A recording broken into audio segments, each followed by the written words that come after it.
Faz mais de um ano desde que testei meu primeiro Dell G15. Na época peguei um dos modelos de estreia dessa linha no Brasil. São notebooks para jogos que em muitos momentos aparecem com um bom custo-benefício quando a gente considera a concorrência. E também desfrutam do prestígio da marca Dell com o público, mesmo que em diferentes momentos os caras não façam por merecer. O G15 que testei lá atrás tinha processador AMD Ryzen, desempenho legal, mas lembro bem que era uma máquina super instável. Pois bem, saltamos para 2023 e agora peguei um dos mais novos. O código dele é 5530. Vem com o chip Intel Core i5 13450HX, 8 GB de RAM, 256 de SSD e placa de vídeo GeForce RTX 3050 com 6 GB. Um primeiro destaque, olhando a ficha técnica, é que esse i5 é bastante parrudo, bate i7 de gerações passadas. E o segundo, sem dúvidas, é essa RTX 3050 com 6 GB, enquanto a concorrência em nosso país usa as versões de 4 GB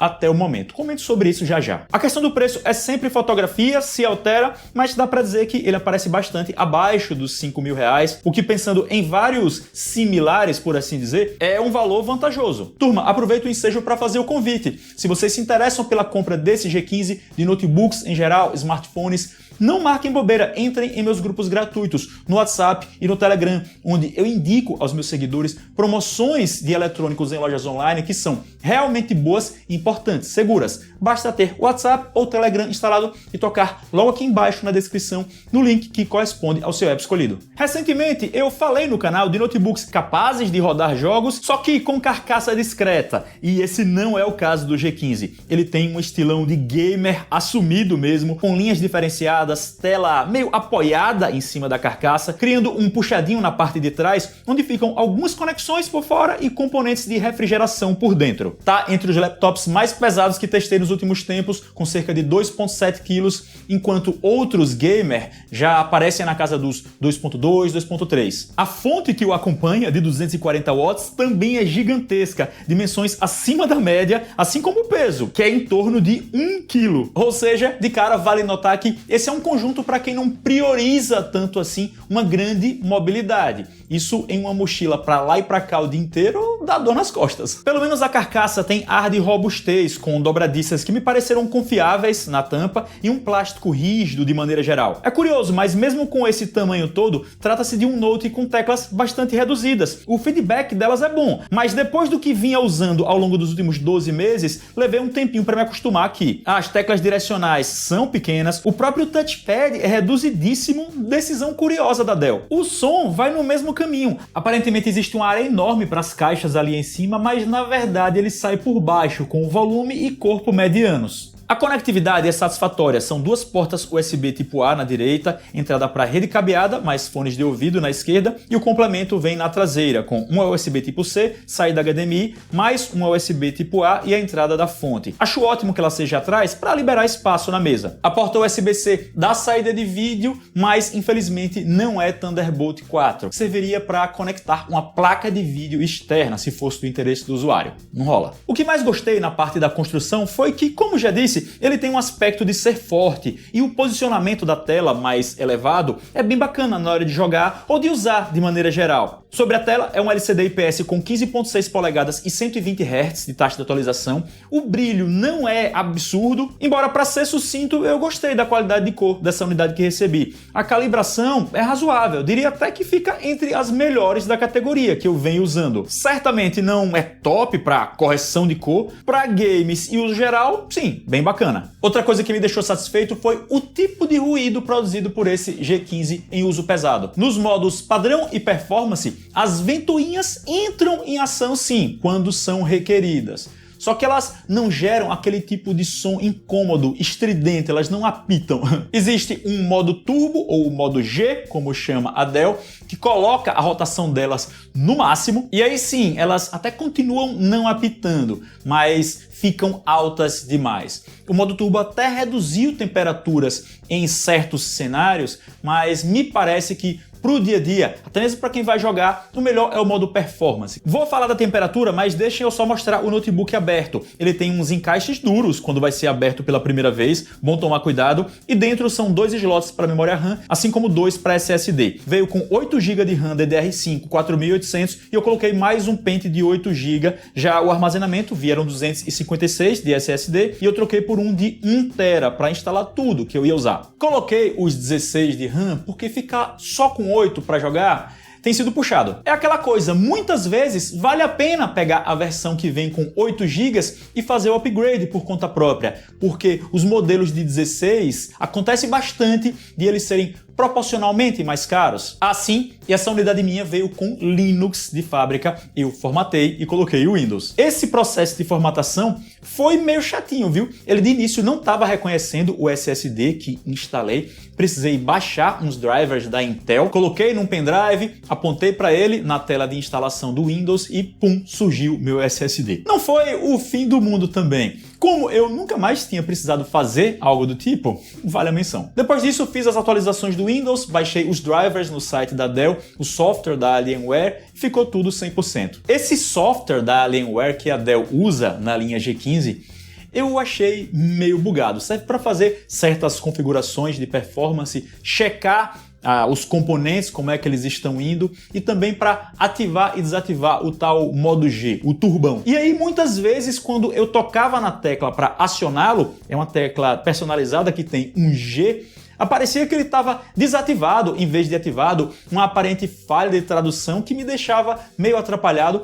Como eu não utilizei tanto esse modo turbo, tá de boa. Vamos tratar agora de desempenho. Esse cara tem uma GeForce RTX 3050 de 6 GB, mais que os 4 de quase todos os concorrentes e um Core i5 de alta performance, série HX. Na prática, acho que não foi nem só a placa de vídeo e nem só o processador que fizeram a diferença. A partir dos meus testes e de minha utilização, concluo que foi a junção deles que colocou esse Dell como o mais forte com a RTX 3050 que testei. Se pensar bem, memória de vídeo adicional só faz diferença quando é algo requerido pelo jogo ou pela aplicação sendo rodada. A existência dela em si não vai dar vantagem óbvia ao G15. É sempre bom ter, claro. Vejam uns testes básicos que rodei por aqui. No Shadow of the Tomb Raider, ele ficou à frente de todos os outros com a 3050 e botou inclusive uma boa margem em cima do competente Lenovo Legion 5, começo interessante. No Forza Horizon 5, o mesmíssimo aconteceu. Outra vez com boa margem, tá na frente. Acho que a diferença tão grande pode ser porque eu testei esse G15 com drivers mais atualizados para a GeForce. Não deu para retestar os antigos, né? Já que vendi. Mas a gente tem alguma segurança para pensar que ele fica mesmo na frente porque a diferença consistente se manteve. Vejam essa tela aí, rodando o Gears of War 5 e a tendência se repetiu.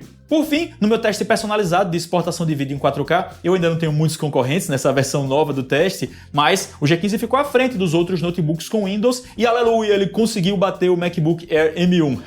Ficou atrás do Mac Mini com M2 Pro. É fogo porque o MacBook em questão é um ultra fino, mas não vamos nos alongar nisso. A gente sabe que a Apple mandou bem nesses computadores com chip próprio, principalmente em tarefas como edição de vídeo. Existe uma importância grande da otimização do software rodando no macOS. Mas, para que fique claro, editei vídeo legal com o Dell, mesmo em 4K, gerando os arquivos de mídia otimizados, claro, quem mexe sabe como é. Em relação a temperaturas, elas foram aceitáveis, às vezes chegando no sinal laranja. A placa de vídeo ficou em uns 75 graus em games variados, ok. Já o processador mudou a depender do que estava sendo rodado. Às vezes ficou entre 75 e 80 graus, mas aconteceu dele bater 85, 90, 92, 93, algo assim. Quando vai chegando perto dos 95 é complicado porque pode haver decréscimo de performance para que se mantenha a estabilidade. Na prática, não percebi isso. Foi uma máquina que conseguiu segurar os níveis elevados de velocidade. No modo turbo G, que mencionei, a ventoinha vai lá em cima, o processador recebe mais energia, fica com mais capacidade, embora eu não tenha percebido impacto em games. Nem tanto em edição de vídeo, por exemplo, que é o trabalho mais realizado por mim. Então, o que eu diria, de maneira assim genérica, sem pensar em cenários tão específicos, é que mantenham no tal modo performance, né? Que não é o top, que não fica com tanto exagero assim de refrigeração e etc. Ah, sim, e só para mencionar, ele permite que se desligue o vídeo on-board, o que, explicando de maneira meio apressada, significa que ele mantém o mesmo nível de performance, tanto rodando as coisas em seu próprio monitor, quanto em um monitor externo enviando a imagem via HDMI. Uma reclamação que li algumas pessoas fazendo sobre esse laptop é que depois de um tempo ele apresentou um pau aleatório que fez a placa de vídeo receber menos energia. Do nada, ele parava de receber os 70, 80 watts usuais e chegavam apenas 30, fazendo com que a performance caísse drasticamente. Não aconteceu comigo em cerca de um mês de uso e não tenho ideia de se é uma questão abrangente. Às vezes a gente lê 3, 4 pessoas que de repente estavam em um fórum, se encontraram e comentaram, né? E tem a impressão de que é generalizado. Simplesmente não dá para ter estatística. Menciono por quê? Porque se você que está assistindo pega é bom ficar de olho nisso ao longo da primeira semana. Roda um software de medição como o MSI Afterburner mesmo e se detectar algo estranho, parecido com o que relatei, pede para devolver ou trocar. Dentro de 7 dias, tá tranquilo. E mesmo que aconteça depois dos 7 dias corridos, a partir da data de recebimento, eu entraria em contato com a Dell, porque não é algo aceitável. E aí, vê o que eles têm a dizer. Claro que estou falando aqui da possibilidade, de uma hipótese desse problema rolar. Quando li sobre isso na internet, pensei algo como, putz, estava indo tudo tão bem comigo. E continua indo bem até a data de gravação deste vídeo. Mas como versões antigas do Dell G15 já se queimaram com o público por causa de bugs parecidos, então é um sinal de alerta que fica em minha mente. Para entrar nos finalmente, eu ainda não abordei a bateria. Ela tem desempenho regular. Em uso de escritório, com brilho um pouco acima da metade, consegui cerca de 4 horas de autonomia. Talvez a autonomia possa ser um pouco melhor, otimizada, quem sabe, se a pessoa pega um modelo que já vem com Windows, quer dizer, com o software configuradinho pela Dell.